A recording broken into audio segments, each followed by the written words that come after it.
불고 튀는 정치 토크 정치 펀치.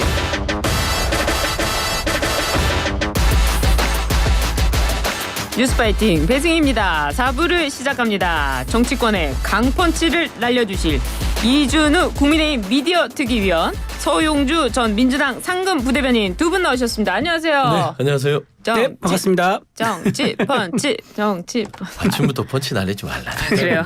오늘 아침에 좀 어떻게 스무스하게 시작이 되는 겁니까? 그러면 부드럽게. 알겠습니다. 아웃복서입니다. 쓰담쓰담 하면서 시작하죠. 아 그렇군요. 저만 초보처럼 잽을 날리고 있었군요. 네. 이게 그 학교에 다니면요, 학교에 그 학생들 보면은 우리 어릴 때 보면 앞에서 막 이렇게 장난치다가 선생님한테 이르고 이런. 그렇죠. 지금 제가 그 모습이 그런 되거든요. 사람도 필요해요. 그런 사람 필요해요? 그럼요. 다행입니다. 감사합니다. 이재명 대표가 코로나19 양성 판정을 받으면서 한동훈 대표와의 회담이 연기됐습니다. 실무진 협상은 생중계와 의제 등을 두고 진통을 겪고 있는데요. 여야 대표 회담 열릴 수 있는 건가요? 어디 서중 대변인. 근데 결론만 얘기하면 뭐 지금 양당의 대표가 이거를 하지 않겠다는 의사를 밝힌 적 없잖아요. 네. 한동훈 대표도 이재명 대표의 코로나 치료가 끝나는 대로 일정 다시 잡겠다 했고요. 네. 그리고 여야 대표 회담 자체가 어차피 이게 지금 정치적 상황에서는 예. 두 분 다 이게 이해관계가 딱 떨어지는 겁니다. 아, 그래요? 그러니까 이재명 대표는 연임에 대한 여러 가지의 부담을 예. 결국에는 여당 대표와의 회담을 통해서 풀어나가고 중도 외연을 해나가겠다. 성과로서 필요한 것이고, 한동훈 대표 자체 지금 당내의 어떤 장악력이 떨어진 상황에서 야당 대표의 만남을 통해서 민생 행보, 그다음에 최병 특검에 대해서 생중계를 통한 공개적인 어떤 설명을 통해서 뭔가 좀 주도권을 잡아갈 수 있는 기회이기 때문에 이거를 안 할 수가 없어요. 안 할 수가 없다. 어떻게 보세요? 네. 어제 아침 이제 코로나 때문에 이제 회담 연기가 결정 났는데 그제까지만 해도 비서실장들끼리 실무회담을 했었거든요. 예. 이제 서로 이제 하겠다는 강력한 의지가 있는 거고요. 그다음에 지금 서로가 아까 말씀하신 것처럼 서로가 필요하죠. 지금 이제 이재명 대표 입장에서는 빨리 추진해야 될 특검법이 있는 거고, 한동훈 대표 입장에서는 지금 당 대표가 돼서 지금 한 달 정도 지나고 있는데 네. 이제 서서히 이제 성과가 뭐냐 이제 이런 이제 기대감이 올라오고 있거든요. 거기에 충족하는 그런 행보를 보여야 하기 때문에 대표회담은 서로가 지금 필요한 상황이다 이런 겁니다. 9월로 넘어가게 될까요? 일정상 보면은 9월로 넘어갈 권산이 크지요. 그래요. 네, 왜 그러냐면 지금 22일 주니까 23일 주니까 이번 주말은 넘어갈 거고, 네. 다음 주 말경, 그러니까 8월 말경이나 9월 초가 되겠죠. 9월 초. 네, 그리고 이제 정기회가 들어가기 전에 마무리를 하는 게 좋을 것 같다라는 아마 생각들이 있을 것 같습니다. 본회의 직전에 열릴 것 같다. 그렇게 예상하세요? 네, 저는 이게 늦어지면요 9월 13일 추석 직전까지도 좀 더 연기될 수도 있다고 봐요. 아, 그러네요. 네, 왜냐하면 지금 코로나 이게 있는데 지금 오늘하고 내일 잠복기가 있거든요. 또 그래서 잠복기 있죠. 그렇죠. 이재명 대표 만나신 분들이 상당히 많습니다. 그 최고위도 같이 했었고 예. 옆에 있는 이제 김민석 최고와는 속닥속닥 얘기도 하고 얼굴 가까이 대면서 네. 조국 대표는 악수도 했었단 말이에요. 아, 그렇죠. 그래서 국회발 코로나가 어떻게 될지 사실은 오늘 내일은 지켜봐야 되는 상황입니다. 그래서 추석 전까지도 더 딜레이될 수 있겠다. 예. 한동훈 대표 입장에서는 뭐 빨리 한번 토론도 하고 생중계도 해보자 하는 마음이었을 텐데. 한동훈 대표 한숨 돌렸죠. 아, 그런 거예요? 그럼요. 기다리고 있었던 거 아닐까요? 아니 지금 그 숙제를, 특검에 대한 숙제가 끝나지 않은 상황에서 일단 덜컥 받아놓고 그거를 타개하기 위해서 생중계라는 말은 고육지책을 내세웠는데 일단 시간을 벌었다는 측면에서는 한동훈 대표 한숨 돌린 것이다. 근데 한숨 돌렸다는 평도 있지만 오히려 좀 아쉽다는 편도 있는 것 같아요. 왜냐하면 한동훈 대표는 본인이 지금 일단 파격적인 모습을 좀 보이고 싶어하는 것 같아요. 그러니까 생중계 좀 얘기를 한 것도 있었고요. 그다음에 본인이 이번 전당대회에서 보셨겠지만 말빨에는 되게 자신이 있습니다. 내용에 대해서 본인이 밀리면 메신저를 공격해서라도 어쨌든 이기려고 해요. 토론에서는. 그렇죠. 근데 사실은 이재명 대표 입장에서는 좀 그 공격거리가 좀 많이 있지 않습니까? 재판 중인 것도 있기 때문에. 그래서 그런 것들이 한동훈 대표한테 유리하다 생각했을 거고 마지막으로는 이 둘이 대담 회담을 하잖아요. 그러면 여권에 아주 강력한 확고한 대선 주자급으로 보일 수 있기 때문에 본인이. 예, 그렇죠. 그런 걸 기대하기 때문에 아마 한동훈 대표는 뭐 한숨 돌리는 것도 있겠지만 좀 아쉽다, 좀 빨리 했으면 좋겠는데 이런 것도 있을 것 같아요. 말빨로 이기는 거는 국민들이 이제 원치 않아요. 여야 대표 회담은 어차피 정책적인 부분을 하는 건데 거기서 이재명 대표 사법 리스크를 꺼낼 수 없죠. 그런가요? 네. 사법 리스크 말씀 나오셨으니까 네. 10월 중으로 예상됐던 1심 결론 좀 미뤄질 것 같은데 위증 재판 같은 거는요. 네네. 어떻게 보세요? 이 재판이? 큰 의미 없는 것 같고요. 이거를 네. 뭐 평론할 필요도 없을 것 같아요. 평론도 필요 없습니까? 네, 뭐냐면 이게 네. 코로나 때문에 재판부가 어느 정도 이제 결심 공판 자체를 좀 연기를 했고 선고 공판이라는 게 이제 재판부 마음이긴 하기 때문에 네. 10월 초에 하나, 10월 말에 하나, 뭐 2주고 좀 딜레이 되는 것들이 어떤 의도치 않은 상황이기 때문에 네. 큰 뭐 어떤 평론의 가치는 없다. 아 그래요? 원래 오늘 그 선거법 위반 관련해서 이제 피고인 신문이 있을 예정이었었거든요. 예. 원래 오늘이었는데 하필이면 어제 이제 코로나 걸리셔가지고 그러니까요. 뭐 여러 가지 상상을 자극하긴 했지만 어쨌든 아까 말씀하신 대로 재판이 2주 정도 연기되는 거지 않습니까? 네, 그렇죠. 그러면 뭐 네. 크게 뭐 영향을 주지는 않을 거다. 이제 그렇게는 봅니다. 그러게 말이에요. 민주당에서는 한동훈 대표가 제안한 생중계 방식에 대한 긍정적인 입장이 나왔는데요.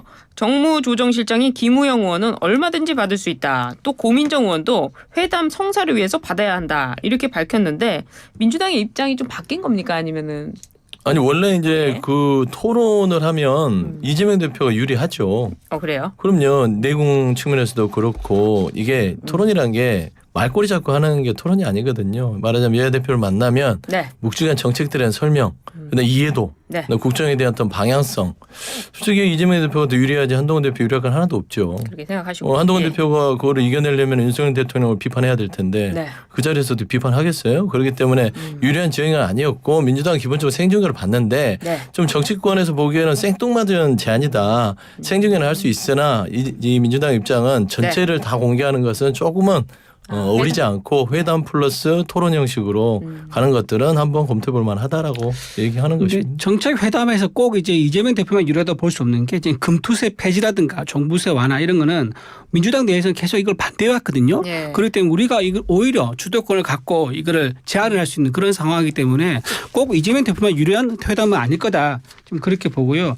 지금 입장이 바뀐 게 원래 이해석 비서실장님은 굉장히 불쾌하다. 좀 불쾌하다 그랬죠. 예, 그렇게 했었는데 이제 입장이 바뀐 거 아닙니까? 아마 판단을 약간 다르게 한 것 같아요. 왜냐하면은 이제 국민의힘이 이 생중계 토론을 네. 받으면은 좋아요. 예. 내용이 진정이 되는 거니까. 근데 만약에 이게 생중계가 이제 안 되잖아요. 예. 그리고 내용도 서로 입장만 확인하고 진척된 게 없다. 그러면은 영수회담으로 가는 아주 좋은 명분이 됩니다. 당 대표와 만나서 해결이 안 됐기 때문에 이거 영수회담 대통령 만나서 해결하겠다라고 이재명 대표는 얘기할 수 있는 거죠. 오. 이제 그런 판단을 아마 한 것 같아요. 그래서 지금 네. 입장이 바뀐 거 아닌가. 이해식 비서실장이 불쾌하다고 한 건 네. 생중계 방식을 불쾌하다고 생각한 게 아니라 네. 비서실장이 지금 실무 협상을 하잖아요. 네. 본인한테 얘기하고 되는 거를 언론 플레이란 거예요. 그런 어떤 방식에 대한 태도에 대한 불쾌함이지 생중계를 불쾌할 이유는 없어요. 왜냐하면 이재명 대표 예전에도 생중계를 요청한 적도 있었기 때문에 그래요? 예. 보통 이제 실무 협상을 하면 비서실장한테 우리 생중계 어떻습니까 하면서 물밑 접속을 해야 되는데 이게 여론전에 써먹는다는 자체 그런 거는 야당 입장에서 불쾌할 수 있다. 근데 그건 있는 것 같아요. 저기 똑같은 입장에서 말씀드리면은 지금 민주당에서 벌써 그때 언론에 먼저 안건 의제에 대해서 얘기를 했단 말이에요. 그럼 우리도 토론 의제에 대해서 얘기를 언론에 먼저 할 정도면 우리는 회담 방식에 대해서는 언론에 또 얘기할 수 있는 거죠. 뭐 양측 간에 이제 뭐 비서실장에서 논의를 했는데 왜 그랬느냐 뭐 이런 뭐 의전 문제 뭐 이런 형식 문제 뭐 기분이 여기서 한 번 더 나쁠 수 들어가면 있을 안건 거다 의제 싶은데. 방식은 여야 대표 간에 그거는 흘릴 수 있어요. 왜냐하면 이게 최이병 특검, 금투세 이거는 의제 안에 있기 때문에. 네. 근데 생중계 방식이라는 것은 정치권에 없던 방식이에요. 너무 새로워서 뭐 잘 깜짝 놀랐다. 아시잖아요. 아니요. 지난번에 김기현 대표 때 아니 때도 아까 그러니까 제안한 적이 실현된 있습니다. 부분들은 네. 없었다는 것이죠. 그렇죠. 네, 실현은 그러니까 없었죠. 그 다음에 이제 김기현 대표한테 얘기했던 부분들은 결국에는 그냥 툭 던진 부분인데 어떻게 어떤 방식 줬다 생중계도 줬다 이렇게 얘기했던 거고 이거는 여야 대표가 만나기로 서로 간에 암묵적인 합의를 한 상황이잖아요. 그런데 이렇게 됐다. 근데 방식을 만나서 얘기하는 것을 보통 비공개에서 할 리가 많을 텐데 다 공개를 하자는 것들은 예의가 어긋난다라는 얘기를 하는 것이지 뭐. 근데 그 말씀 지금 하신 대로 생중계를 해서 예를 들어 한동훈 대표와 이견이 있고 한동훈 대표와 그 정책에서 맞지 않는다면 이재명 대표 입장으로서는 이러니까 내가 대통령을 만나야 된다. 뭐 이런 아니 이런 굳이 원칙이 그렇게 있지 얘기 안 해도 않습니까? 돼요. 왜냐 여야 대표가 만나고 나면 이제 대통령한테 공이 넘어가거든요. 그런가요? 그렇죠. 여야 대표가 만나서 정책 분야 얘기를 할 것이고 정치적인 분야의 최병 특검 얘기하고 나면 영수회담은 당연히 3자 3자 회동을 기다리고 삼자회동. 있는 것이다. 알겠습니다. 이 생중계가 이게 협의가 안 되면요. 저는 유튜브로 해가지고 그러니까 지상파 방송이 아니라 그냥 그 각자 당에서 운영한 유튜브가 있거든요. 네. 거기에서 서로 당원들 참여해서 막 댓글 올라오고 댓글에서도 답도하고 이러면서 그렇게 아예 이벤트를 만들어보는 것도 방법이에요. 기왕할 거 YTN 생중계라는 게 좋죠. 바로 여기서 하면 좋겠네요. 아 역시 역시 서영주 방송 선배입니다. 서영주 대변인님 상근 대변인이셨다는데 제가 어떻게 직함을 올려드릴 수도 없고요. 알겠습니다. 민주당은 해병대원 특검법을 국민의힘은 금투세 폐지를 외치면서 맞서고 있는데 이게 또 회담에서 나올 것 같긴 합니다만 잘 안 될까요? 될까요? 일단은 저는 이제 회담에서 어떻게 결론이 날지는 그건 두고 봐야 뚜껑을 열어봐야 알 것 같은데 네. 제가 추측하는 금투세 부분이랑 채병특검은 치열한 어떤 토론과 논의를 하고 나서 미완으로 남겨놓을 것 같아요. 미안. 왜냐하면 각자 간에 네. 그러니까 한동훈 대표는 지금 이재명 대표가 가장 당내에서 갈등을 갖고 있는 거는 금투세. 네. 아직 결정을 못한 부분. 그렇죠. 그다음에 이재명 대표 입장에서는 한동훈 대표가 채병특검에 대해서 당에서 이거는 네. 의견 조율이 안 됐잖아요. 그렇죠. 그 두 가지 빼고는 나머지는 다 정책위장끼리 비서실장끼리 민생법안 어느 정도 함의가 돼 있기 때문에 네. 그 성과를 놔두고 나서 두 가지로 다툴 거거든요. 그러면 두 가지가 결론이 날 것이냐? 그건 나지는 못할 것 같다. 너무 될것 같다. 어떻습니까? 지금 한동훈 대표 입장에서 지금 최상병 특검법 이게 진퇴양난이거든요. 진퇴양난. 그렇죠. 본인 전당대회 때 약속한 게 있습니다. 근데 지금 당 대표가 되고 나니까 원내 분위기가 자기의 약속을 아무도 지원해주지 않는 분위기고 또 예. 실제로 그거에 대해서 논의를 하거나 자문을 구하거나 이런 게 없다고 윤상현 의원이 한번 방송에 또 얘기를 하시더라고요. 네. 그래서 좀 걱정이 되긴 한데 저는 한동훈 대표가 이거를 좀 용산이랑 물밑 접촉을 통해 가지고 내가 어떤 입장을 내주면 좋겠느냐라고 좀 소통을 좀 하면 좋을 것 같아요. 그래서 실제 어떻게 하고 있는지는 모르겠지만 네. 전혀 아무런 소통 없이 혼자 단독으로 또 판단을 해서 대표 회담을 한다. 그러면 그때 이제 어떤 협상을 가지고 돌아왔을 때 원내에서 이걸 지지받지 못하거나 파토를 내버리면 더 리더십이 첫 번째 성과를 내야 되는데 첫 번째 성과부터 리더십이 깨질 수가 있기 때문에 네. 한동훈 대표는 좀 이거 소통을 좀 해서 좀 하면 좋겠다 이런 생각이 듭니다. 그래요. 이완석 검찰총장이 김건희 여사 명품 가방 수수 의혹과 관련해서 무혐의 결론을 보고받았습니다. 앞서서 이 총장은 김건희 여사 수사에 대해 법 앞에 평등하다는 원칙을 실현하겠다 이렇게 밝혔는데요. 이 총장이 어떤 결정을 내릴까요? 결론적으로 아무 결정도 못 할 거예요. 아무것도 안 한다. 네. 그럼 어떻게 한다는 했을 거죠? 것 같으면 벌써 했죠. 본인 임기가 얼마 남지 않은 상황에서 본인이 무엇을 할 수 있는지에 대해서 고민했을 것이고 네. 어제 서울지검장에게 그 김건희 여사의 명품백 무혐의 보고를 받을 때 네. 본인이 그 자체가 치욕스러웠을 거예요. 그래요. 그렇죠. 왜냐하면 저번에 검찰의 굴욕적인 출장 수사 자체도 배제된 상황에서 그걸 주도했던 게 서울지검장 이창수 아닙니까?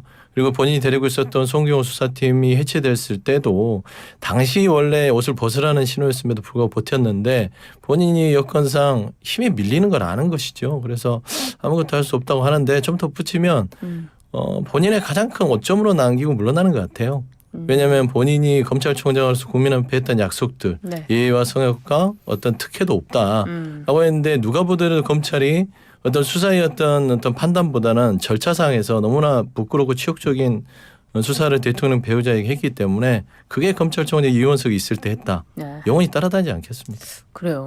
윤석 검찰총장이 뭐 수사 심의 개최할까요? 수사 개최 안 할 것 같아요. 아, 그래요? 이미 권익위에서 결론 났었고 또 네. 중앙지검에서 그렇게 올라왔고요. 그다음에 이게 수사심의 개최 이거는요.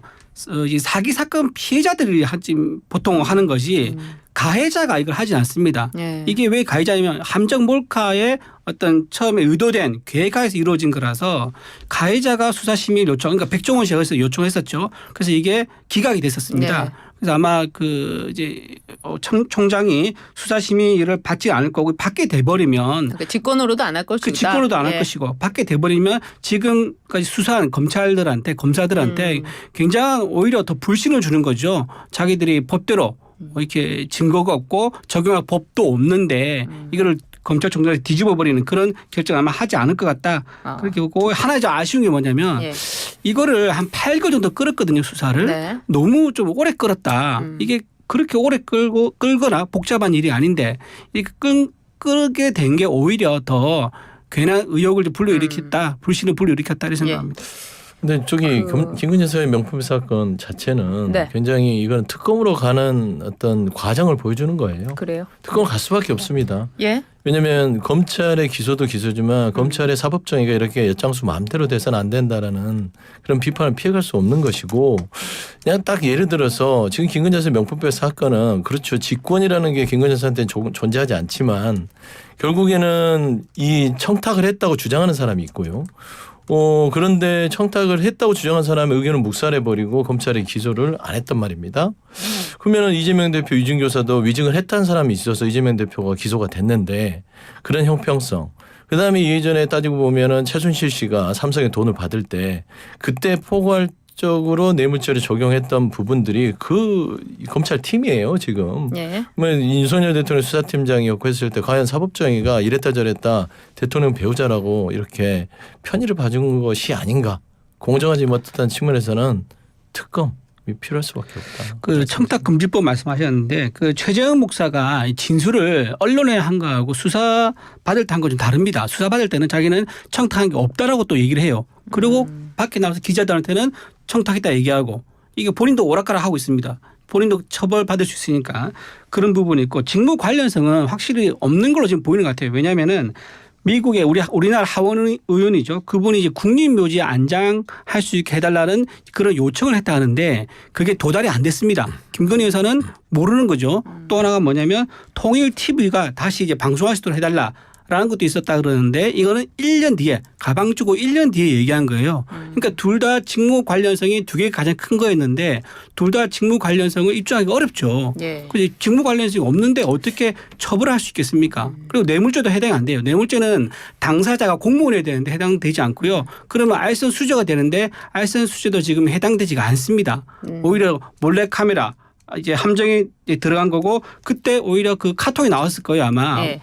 그 이제 최재형 목사가 왜 가방을 안 들고 나타나느냐. 예. 내가 그걸 보려고 계속 뉴스를 보는데 가방이 없다. 내가 준 게 없다. 그리고 이번 미국 갈 때 가방을 들고 가면 좋겠다라고 하면서 본인이 준 가방을 네. 꼭 언론에 노출시키려고 유도를 했거든요. 예. 그러니까 함정몰카라는 게 이제 굉장히 뒷받침되는 그런 내용이죠. 그 한동훈 대표 입장을 보니까요. 국민 눈높이에서 검찰이 법리에 맞게 판단을 했을 것이다 이렇게 이야기를 했는데 사실 총선 전에는 사과라고 그 입장을 좀 내지 않았습니까? 그런 점에서 앞으로 이제 야당에서도 김건희 여사 특검법을 뭐 발의 다시 하거나 할 건데 한동훈 대표 입장은 어떻게 될 것 같습니까? 한동훈 대표의 워딩을 저도 읽어보니 예. 깊은 고민이 있어요. 그래요? 예, 참 우리 검찰이 안쓰럽다. 자기도 검찰 출신인데. 그러니까 사법의 판단이 국민적 눈높이라고 얘기를 했어요. 예. 이게 명확한 얘기가 아니에요.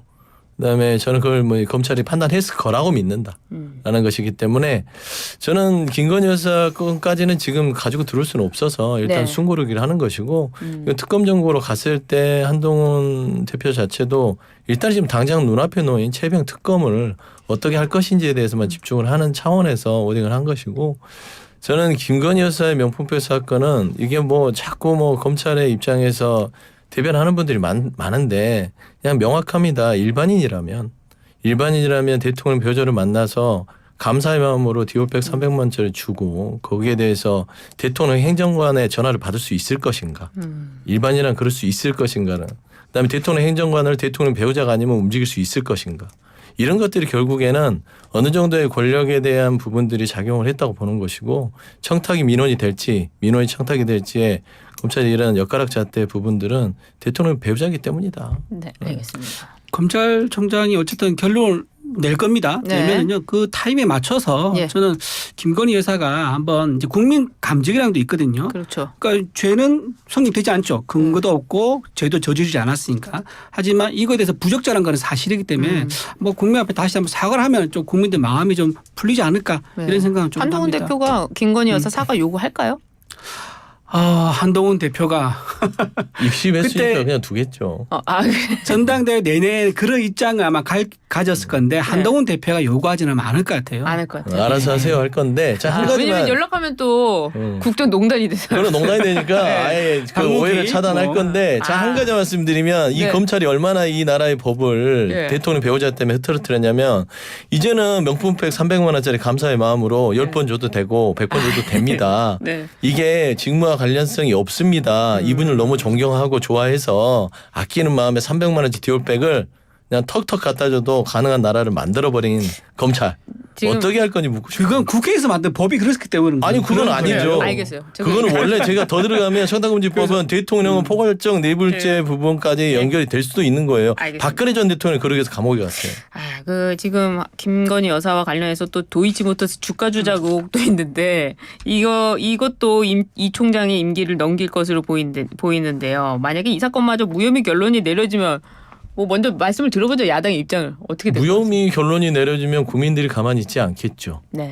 왜냐하면 이거는 야당의 공격보다는 국민들이 정의라는 부분에서 바라볼 것 같아요. 그럼 어떤 일이 일어날 것 같습니까? 저는 굉장히 국민들이 들고 일어날 수도 있다. 이제 적당히 좀 아내에 대한 사랑을 국정과 바꿔라. 그러니까 도가 지나치다는 것이죠. 그러니까 사법정의 특히나 검찰총장을 해서 문재인 정부를 향해서 공정과 상식을 외치면서 그 표를 받아서 0.74% 차이로 정권을 가져왔으면 정말 그 사력 있고 다시 돌아보면서 조심조심 국정을 해야 됨에도 불구하고 본인 배우자의 어떤 사법에 대한 불법적인 부분을 가려주기 위해서 이런 식으로 검찰 권력과 권익위와 많은 것들을 활용한다는 거 국민들은 못 참아요. 도이치모터 주가 조작 사건은 특검으로 9월에 선고 나오잖아요. 예. 선고 나오면 당연히 김건희 여사는 관련되게 돼 있고 네, 그건 변론을 봐야죠. 그런 예상이 예. 돼 있고 어차피 사법부가 내리기 때문에 사법부가 오염이 됐다고는 생각하지 않는데 저는 이 도이치모터 주가 조작까지 이렇게 무혐의가 간다.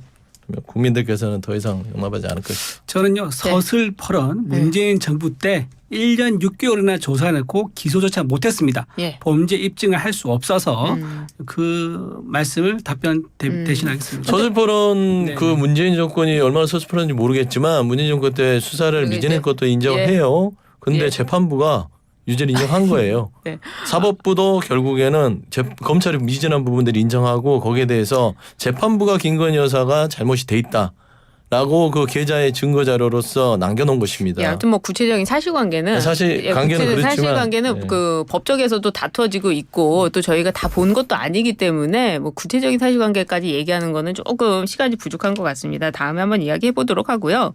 또 검찰은 거액의 코인을 보유해 논란이 일었던 김남국 전 의원을 소환 조사했는데 이 김남국 전 의원은 지금 다시 민주당에 복당이 되는 상황이죠. 그렇습니다. 예, 어떻게 보십니까? 김남국 짧게, 의원이 이제 짧게 우회 얘기 복단을 했는데요. 네. 이거는 뭐 검찰이 뭐 그 어떤 행위 자체에 따라서 네. 수사를 해서 결론을 내리는 게 맞죠. 사실 이것도 국민 법감정 뭐랄까요? 국민의 감정을 건드린 코인 사건 아닙니까? 네, 네, 네. 조금 뭐 그런 이게 시각이 김건희 여사 있는데. 같으면은 같이 같은 잣대로 하면 무혐의를 줘야겠죠. 아 그래요? 네? 아니 김건희 여사의 잣대로 따지면 아무튼 아니 법에 죄송합니다. 계속 얘기가 길어졌으니까 제가 예. 김남국 의원 얘기만 할게요. 예. 그 조국 수호 집회 사건으로 이제 이분이 국회의원 되셨는데요. 그때 이태원 참사 그 보고받는 그 자리에서 코인 거래를 했었죠. 네. 그리고 법무부 장관 인사청문할 때 그때 한동훈 대표 아마 법무부 장관 인사청문할 겁니다. 그때 15번 코인 거래를 합니다. 예. 그리고 국민권익위에서 발표를 하는데요. 지난 국회 때 거래된 코인이 국회의원들 중에서 그 코인 거래된 게 1,200억인데 네. 이 중에 90%가 김남국 의원이 거래한 규모입니다. 한 1,120억 원 되거든요. 예. 그런데 그분이 그때 라면 먹방을 하면서 내가 돈이 없어서 라면 먹고 있습니다 하면서 정치 자금 이제 후원을 요청하고 이랬었단 말이에요. 예. 그리고 그분 때문에 만들어진 게 김남국 방지법입니다. 네. 그러니까 코인도 재산 신고하시도록 하는 거죠. 그랬던 분인데 민주당에서 이제 다시 받아준 거에 대해서는 조금 국민들의 정서와 감정과 너무 동떨어지는 거 아니냐. 그리고 국회의원의 어떤 이제 의정 활동에 대한 그 의무를 다하지 않는 것에 대해서 너무 좀 봐주기 하는 거 아니냐 이런 생각이 그래요. 듭니다. 뭐 거기까지 얘기 듣기로 하고요. 다음 질문 넘어가 보도록 하겠습니다. 이재명 대표가 연임에 성공한 가운데 김경수 전 지사와 김동연 경기도지사가 잠재적 경쟁자로 꼽힌다는 여론조사 결과가 나왔습니다. 여론조사 결과는 이야기하지 않겠습니다. 이재명의 1급 체제가 완성된 가운데 이들의 행보에 관심이 모아지고 있다는 언론들의 보도가 이어지고 있는데 어떻게 보십니까? 일단 뭐 김경수 전 지사의 복권 자체가 민주당 내 여러 가지의 그 좀 활력을 가져왔다. 활력을 가져왔다. 네, 그렇게 평가합니다. 네. 그러니까 이재명 대표도 그 단일 체제라는 부분이 일극으로 비판받는 거 굉장히 부담스러울 거예요. 근데 이재명 대표도 이 김경수 지사의 전 지사의 복권으로 인해서 뭔가 여러 가지의 그 대안 세력들이 존재하기 때문에 그런 비판을 피해갈 수 있는 것이고 저는 건강한 움직임들이 생기고 있고 김경수 전 지사 충분히 뭐 나름대로 민주당의 대안 세력으로서 10회로 돌아오면 가능하지 않을까. 그래요. 네. 저는 겉으로는 웃고 있지만 속으로는 불안불안할 겁니다. 이재명 대표가. 이재명 대표가 지금 3% 대선 주자는요 마의 3%라는 게 있습니다. 네. 3% 지지율 넘으면은 네. 대선 주자로 이제 진행을 할 수 있습니다. 3%요? 네, 보통. 근데 2%는 안 된다는 거죠. 이분 좀 어렵다 보죠. 2% 네. 1% 머물면은. 근데 네. 3% 넘기 때문에 아마 본인은 이제 신경을 써야 되는 후보가 되는 거고 이분이 가진 이제 상징성이 네. 친문 아닙니까? 아. 친문으로서 이제 조국 혁신당과 손을 잡을 수 있고 그러면서 이재명 대표가 사법 리스크가 실현이 된다 그러면 그 공백을 김경수와 채울 수 있기 때문에 이재명 대표는 지금 머리가 복잡할 것이다. 예, 그런 생각이 듭니다. 예, 말씀드린 여론조사는 미디어 토마토가 뉴스 토마토 의뢰로 지난 19일부터 20일 진행한 여론조사였는데요. 민주당 내에서 이재명 대표의 잠재적 경쟁자로 누가 가장 경쟁력이 있다고 보는가라는 질문에 전체 응답자의 21.7%는 김경수 전 지사를 20%는 김동연 지사를 꼽았습니다. 이번 조사는 무선 ARS 방식으로 진행됐으며 자세한 사항은 중앙선거 여론조사 심의위원회 홈페이지를 참조하시면 되겠습니다. 상당히 많이 올라왔어요. 네. 김경수 전 지사. 이 정도입니까? 민주당 내에서. 네, 좀 의미 있는 거는 가만히 있어도 올라왔다는 거죠. 그래요. 알겠습니다. 제가 또 이렇게 시간을 못 맞추고 예, 오늘 말씀을 듣다 보니까 더 듣고 싶은데 다음 주에 또 모셔서 들어보도록 하겠습니다. 지금까지 두 분 말씀 잘 들었습니다. 네, 고맙습니다. 감사합니다. 네.